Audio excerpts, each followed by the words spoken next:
जय भोजपुरी, जय भोजपुरिया। हम हैं डॉक्टर कमलेश हरिपुरी। गीत के रचनाकार हैं शिबू गाजीपुरी। सागरो उमिरिया है,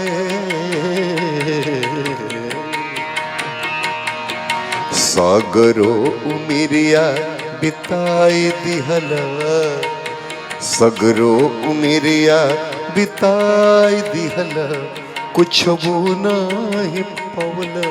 सागरो उमिरिया बिताई दिहला, कुछ वो नहीं पवला।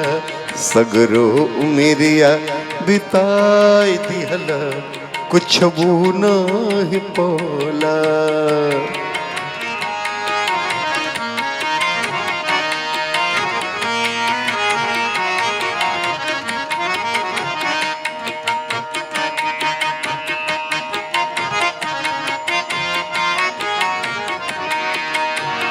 बचपन बीतल खेलत कूदत, बचपन बीतल खेलत कूदत, बीतल जवानी इहे बूझत, बीतल जवानी इहे बूझत।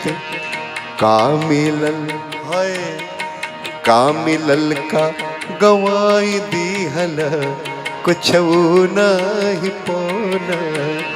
का मिलल का गवाई दिहल, कुछ नहीं पौला।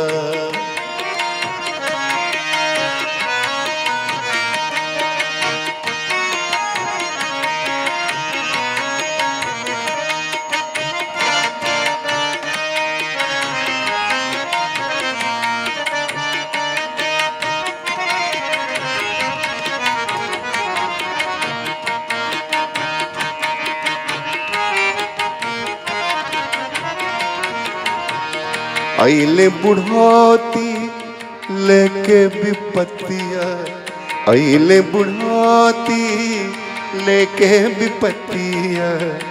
रोग बियाध, रोग बियाध बनल संगतिया, रोग बियाध बनल संगतिया। रोगवे से लड़त, रोगवे से लड़त बिताई दिहल, कुछ वो नहीं पवला। रोगवे से लड़त बिताई दिहल, कुछ वो नहीं पवला।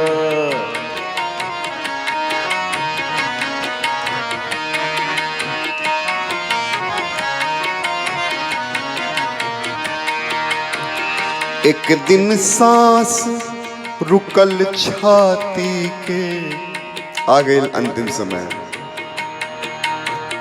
एक दिन सांस रुकल छाती के, टेम्हिया बूझ गइल बाती के, टेम्हिया बूझ गइल बाती के।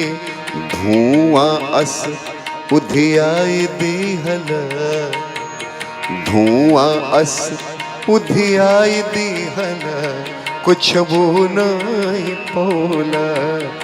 बचपन आहा, धुआं अस उधियाई दिहल, कुछ वो नहीं पौला। सागरो उमिरिया बिताई दिहल, कुछ वो नहीं पौला, कुछ वो नहीं पौला, कुछ वो नहीं पौला।